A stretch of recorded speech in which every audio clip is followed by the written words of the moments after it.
This is listener-supported community radio, KAAD-LP 103.5 on your FM dial, Sonora, California, and streaming on www.kaad-lp.org. I'm Wendy Ledger with the Golden Nuggets of the Motherlode, brought to you by the Sonora Writers Group and Tuolumne County Arts. Today, I had the pleasure of introducing you to local writer Brian Winters. Brian Winters generally writes about the restless or the unshaven. His work has appeared in Manzano Mountain Review, Pop Shot Quarterly in the UK, Big Windows Review, and Door is Ajar. Born in California, he also lived in Kansas, Idaho, and Kentucky, but now loiters in Twain Harte, California. Brian gave up music to become a writer. He's currently working on his novel novella, his guilty pleasure, Japanese monster movies. Oh, absolutely. I want to hear all about that later on. But first, where were you born in California? I was actually born in Hawaii. My dad was in the Army. And I was born while he was in the service there. And when his bit was up, we moved to Anaheim, California, home of Disneyland and, all these great places. And I was raised there most of my life. Yeah. So you probably have some Disneyland stories. Oh, yeah. I did too. I was a teenager in Southern California. We ended up in Disneyland jail one time for stopping the Autopia cars. That happens. Yeah. So tell me about Kansas, Idaho, and Kentucky. How did those things come about? I lived in Wichita for several years, which was kind of that proverbial culture shock, if you will. Having lived in California for so many decades, and then all of a sudden you're removed to the Midwest, and all these things that you grew up being familiar with are just no longer there. Like, the ocean, traffic, it's gone. But it was a fantastic place to live. Very friendly people. I could done without the tornadoes. Oh yeah. But it is what it is. So I lived in Wichita for several years. Then I moved to Post Falls, Idaho, which is just outside of Coeur d'Alene. It's kind of like in between CDA and Spokane. So it's neat, like you go either east or west, and you could still be in places that were really neat to live in. Yeah, sounds like a poetic place. Yeah, it's that whole Spokane is it's small, but it's very homey. There's always a lot to do. There's a great creative arts community there, and same thing with CDA. It was nice living. I'll put it at that. It was just very relaxed environment to be in, and it was very conducive to, writing. So then I moved to Kentucky, and I lived in Boston, Kentucky, which is outside of Louisville. Okay. Actually, it was near Elizabethtown, Okay. Bardstown, where a couple of the great whiskey distilleries are. I never even knew there was a Boston, Kentucky. And that was even a culture shock from living in the Midwest, because now you're in the South, or what's largely considered to be it. And it's the first time I've ever seen, cardinals, fireflies, these small little things that nobody thinks about. But when the first time you see it, it's kind of, oh yeah, so that's what it is. Yeah, that's the way writers think. I don't know if everyone always thinks that way. I lived on a horse ranch, and I was an absolutely horrible rancher. It is a certain type that's drawn to that, and you have to be a certain type to actually do it without looking ridiculous. So, then you ended up in Twain Harte. Like, how did you get here? It was a long bus ride. Oh, my goodness. And I have parents that live out here, and, they were just getting on. And so I kind of keep an eye on them. That's nice, yeah. And I like being in this area of the state. It's a little bit slower paced than what's down south. And it's still California. You're able to get to a bunch of different places within a reasonable amount of time. Yeah, we used to live in the East Bay just a couple years ago. And now when we go back there, it just seems so congested and takes so long to get anywhere and so many people. Yeah, it's a whole different thing out here. Yeah, that's probably the case for a lot of places, and you keep kind of looking for these little pockets of where it's secluded, and it's just getting harder and harder to find. Maybe that's good because, if you're not able to find them, then you know that they're truly secluded. Yeah. Places like what's the internet? Exactly. So you said in your bio that you gave up music for writing. I did. What is that all about? What kind of music did you play? Oh, it was noisy, dream rock, shoegaze stuff, and it was fun. I did music for a long time, and there were some CDs, a few tapes that came out of it, and it stopped having any significance. I couldn't relate to its environment anymore. And it's not to sound mean, but there's just a lot of immaturity that comes with it from people who are old enough to know better. And I didn't want to be around that anymore. I gotcha. Yeah. I gotcha. Okay, so you said dream rock and shoegaze? Is that right? Dream rock and shoegaze. Okay. If anybody who's listening to this, is familiar with the words or the bands My Bloody Valentine or Ride or Lush, then they know what I'm talking about. Okay. All right. I have to go educate myself after the program. So, were you already writing at that time, or were you just, how did that go? Was it like a sequential thing, or were you already writing when you were playing music? No, I wasn't writing at that time because I was kind of just focused on doing that. To the extent the writing was, press releases here and there. I had jobs where I did a lot of proofreading and editing, copywriting. And so after the music thing came to an end, then I naturally sort of just gravitated towards that. And I thought, oh, this is a great, creative outlet where I can age gracefully. Right, because our writers are so grown up. So, has there been books that have inspired your writing? There's been a few books. The one, when I was always a reader, and when I was really young, it was just like the standard, Charlie and the Chocolate Factory and Charlotte's Web.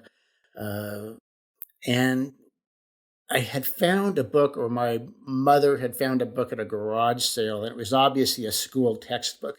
And it just had a compilation of different stories in it. And, a little bit of, snippet of Black Beauty. Oddly enough, the Cyclops episode from the Odyssey. Uh-huh. There was a story about a boy who lives on a farm, and he goes to visit his parents that live in a major metropolitan city. And he's just astounded by all the modern conveniences. But it stuck out because there were just a lot of different writing styles in it. And that's what, made it attractive even at that age. Now, the books that I read as an adult that got me interested, the one that comes to mind right now is called The Moor's Last Sigh. And it was by Salman Rushdie. It was when he wrote it while in hiding. And it's just like this absolutely amazing story, multi-generational family, and he incorporates the magic realism into it, and his use of the language and his play on words. It was just amazing to read. How does he do that? How do you do? Yeah, I'm sure he cranked that out in a month. Yeah. It's just, that was the one that kind of just sticks out. And, over the course of time, there just others that, you happen to come across and you think, oh, wow, gee, I like that. Yeah. Well, I've known you now for maybe a year or so through the writing group and through hearing you read at Third Friday. And I've noticed you're really good at the short form. So it didn't surprise me when you said that about the anthology, because you have a knack for being able to figure out a story in a compressed amount of time. Yeah, I don't know why that is. It's very comfortable. I think part of it plays into my own laziness. But it was I just found it very easy to write in. Yeah, And it was almost like I'd compare it, just scenes from a movie, just a little bit of snippets here and there, and when you put it all together, it turns into something larger than its individual pieces. I just found it the easiest medium for me to work in. Yeah. So to me, it seems like it'd be very difficult because every word has to count, There's the brevity that's involved with it. You can't discount that. Yeah. Okay. Well, speaking of movies, let's go on to Japanese monster movies. I know nothing about them. They sound very intriguing. I suppose the notion, my fixation on these movies, like Godzilla and others. I suppose the notion that even if impossible by nature or physics, of there being something greater and larger than what we or I could possibly conceive as existing was just something that always appealed to me when I was like 6 or 7 years old, and I never got over that. I mean, I even watch them to this day. Once in a while, Turner Classic will rerun them, and then the ones that recently came out, I can't find any flaw in it. Yeah. I'll always watch them, because it's just like it takes you back when you're a kid, and it's silly stuff, and who doesn't like watching, grown men in rubber suits stomping on cities? Oh, I'm telling you. I just saw, I don't know if you saw this, there was a thing where these little boys dressed up in dinosaur suits. And they went to the airport to surprise their grandmother who was coming out on a plane. I did see that. And, yes, and then one of these YouTube. And then she found out, and she had her on her own dinosaur suit, and they're like, "Whoa!" Dancing around. It crosses the generations. I'm telling you. So, but now you're working on a novella novel. How has that been working on a longer form piece? Well, it's kind of just been a longer version of what I usually work with. The story that I'm writing is about an actor who quits Hollywood. And it's not for any, unable to process an election results or anything. It's just a guy who quits because he's no longer identifying with the life that it is. He's recognizing that he's lived an inauthentic life for many years, and he's just tired of it. So what I am doing with it, it's, so many people are used to stories that go from A to B to C to D, and then finish. Nothing wrong with that. I'm just writing it like as if his life was the movie. And so it's just little individual snippets of things that, he recollects while he's driving, and things that just, he regrets ever happening with his life. He regrets even being involved with. And, it's not linear. Mm-hmm. But at the same time, when I think when you read it, you'll just see, okay, this is the point it's making. Right. Yeah. Yeah. Because you and can then, definitely. And then when people figure it out, maybe you can tell me what it is. Exactly. Well, I think that's one of the great mystery of writing, or as writers, is that as you're writing the book, you kind of go like, oh, I'm writing about this. I had no idea. Or at the end of the book, when you finish it, like, oh, the theme was this. Huh. Yeah. So that's kind of interesting. So, do you have a writing practice, or how do you do that? I first off, I'm in awe of these people who have writing practices, where they'll you read about it and they say, well, I woke up and I got in an hour of writing and then I went for a jog. At 7 a.m. I did this. It's like, I can't even be bothered to wake up at 7 a.m. Then I did yoga, and then I ate some bran. It's like, I have a lot of respect for that. And the writers that I know who do that, their output, is a testament to it. For me, I generally will start off writing for 15 minutes a day. It's just like an exercise I learned early on. And even if nothing comes out of it that I can use later, at least I can tell myself, hey, I wrote something. And then over the course of the day, I can let, all these, little inner demons, fight it out over time and quantity or motivation.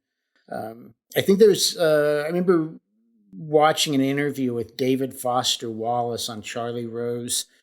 And, he said, he'll write for an hour a day and then he'll fret the rest of the day about writing. And I said, oh, that's a real thing. That's kind of what I do. I write for an hour a day to kind of think about it, on really like inconvenient times, like I'm driving up a hill or something like that. I'll have a great idea that I need to remember. And it's even if nothing happens, at least you're in a position like where you've got the notebook in front of you and a pen, or you've got your laptop open and there's a Word document. Even if nothing happens, at least you're there and ready to go should something happen. Right. And I always carry a notebook with me, and a pen, just because sometimes these ideas are going to come to you while you're driving or you're sitting in a booth at Panda Express or something, and I promise you 9 times out of 10 you'll never remember this great idea unless you put it down there and pull off to the side of the road and get some scribbling in, and it's come back later and it's true. Pat yourself on the back for your ingenuity. It's true. And I'm with you on the 15 minutes. I definitely have done that before too. Well, I have a friend who says, even if you do like a minute or 5 minutes a day, just getting connected to your work. Oh, that's very true. That it's super important. Oh, absolutely. In 15 minutes, you can get a lot done. Oh, yeah. Yeah. It's probably, think about great events throughout human history. What things that have gotten done within 15 minutes.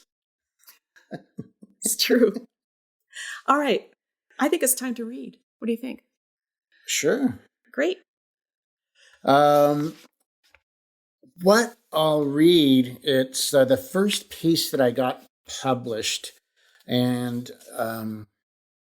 it's called Mjorgonlar, Class of '88, although you can, and change the graduation year to whatever you want. And it was the first bit where I applied myself to something called absurdity with a straight face. And, where the ridiculous coexists with the plausible. Mm-hmm. And reminds me of a Japanese monster movie. Yeah, sure, exactly. That may be something in the back of my head, but how this came about was I think it was AMC or one of these cable networks. They were showing the big '80s weekend, and so they were showing all these '80s movies, and they showed Conan the Barbarian, and then like a few hours later, it was Pretty in Pink. I thought, my God, what a weird jump, that is. Very strange demographic there. Yeah, it was just bizarre. And I think, well, it just might work. And so this was published in Mazzano Mountain Review almost 2 years ago. And so Mjorgonlar the Barbarian was an exchange student during our senior year. He wasn't the only one. Our school also hosted Anna Sophia from Brazil and Jun Ho from Korea, but they were both quiet and reserved. Mjorgonlar was different.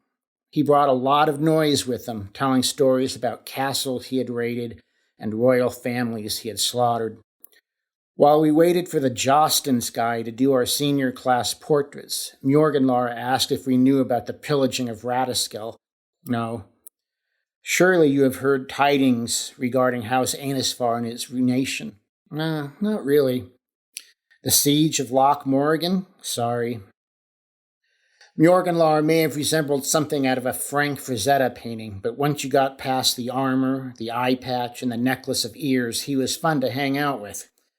The English Club once had an open mic night, and Mjorgonlar did a bit about setting a monastery on fire. During a talent show, he demonstrated his proficiency with a warhammer, and at a pool party, he cooked 3 goats and drank an entire keg by himself. Coach Armstrong convinced Mjorgonlar to play on our football team, and we went to state that year, an undefeated season. Mjorgonlar would work himself into a state of frenzy, and games almost always ended with decapitations, blood eagles, and Mjorgonlar carrying off the opposing team's cheerleaders for a night of defilement. Academically speaking, Mjorgonlar fared well. His philosophy of dividing and conquering got him through math classes. He would laugh uproariously during health and sex ed, bellowing that life should be lived in the manner of the gods, fearlessly and expectant of death at any moment. Driver's ed sometimes posed a challenge. Turn signals, brakes, he'd say. A fine horse needs not these things to crush the weak underfoot. When it came time to announce the king and queen of prom, there was no question as to who the king would be. When his name was called, Mjorgonlar let out an ear-shattering scream of victory and took his place on stage, seated on a throne that we adorned with plastic swords and papier-mâché skulls. Even though the title came with no royal or legal authority, we still played it up for him, yelling, "All hail Mjorgonlar, the harbinger of woe and the bringer of lamentations." As the school year approached its end, Mjorgonlar became a little more subdued, perhaps even introspective. "I will miss the days of camaraderie," he would say in between sighs, "because the shores of my destiny are calling, and my return depends upon the will of the gods." Then he put a couple of unsuspecting classmates into headlocks until they passed out. On grad night, we all went to Disneyland. Mjorgonlar enjoyed the Jungle Cruise on the Matterhorn, but he hated It's a Small World. During the submarine ride, several of us caught him a little misty-eyed when he saw the killer whale fighting the squid. It probably reminded him of something he'd seen before, long ago and far away.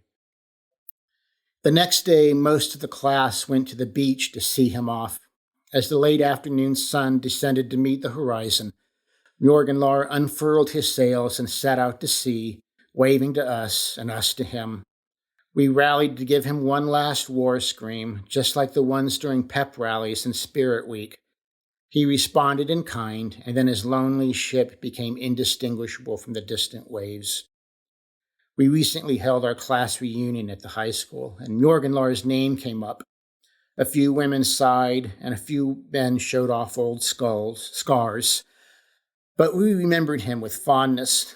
Someone said there was a picture in the glass case near the principal's office, and we walked past our old classrooms through the now quiet halls of our youth to see it.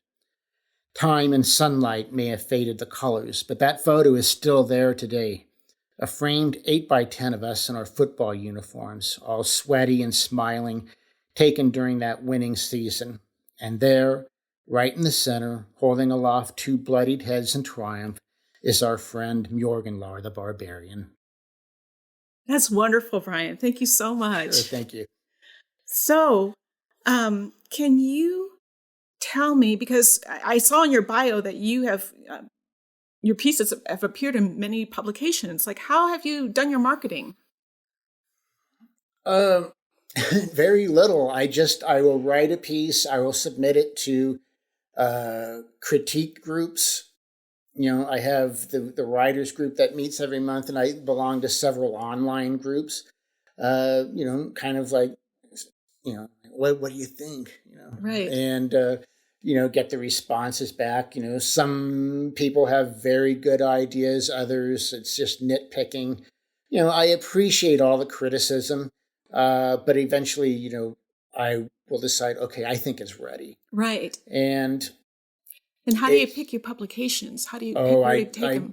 There's a few websites like Poets and Writers and a few others that will give you a list of periodicals, literary magazines. And it's just a matter of, sending it out to everyone and hoping something sticks somewhere. And I get a lot of rejections, but I've also gotten acceptances. And it's just something I learned a long time ago, even when I was doing music. Not everybody is going to like everything that you do, and not to take it personally. Right.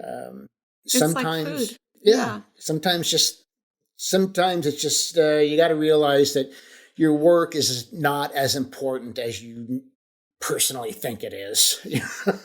What?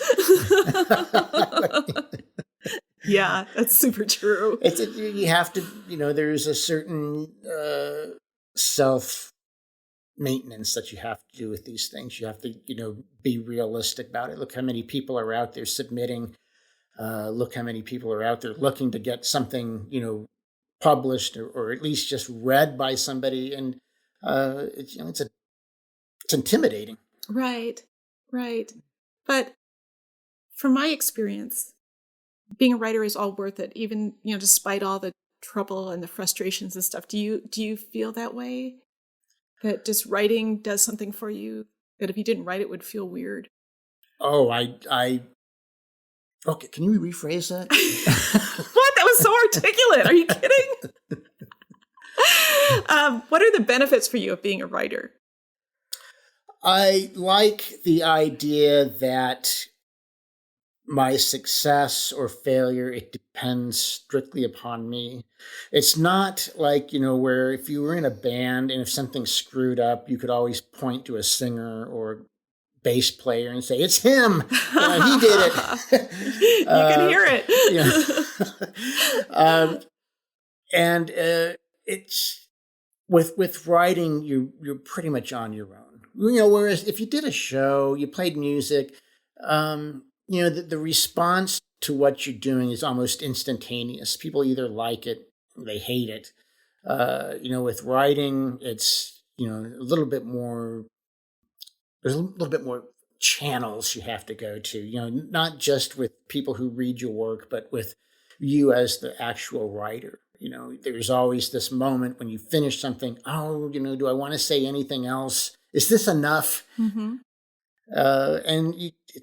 I've just learned I've got to calm those inner voices, that tell you, another year of revision and I'll be set.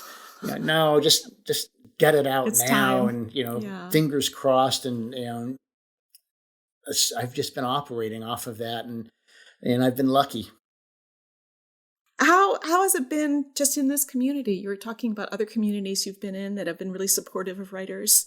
How has it been for you being in Twain Harte and the writers group? Oh, it's been a great experience. It's great because I'm able to interact with like-minded people.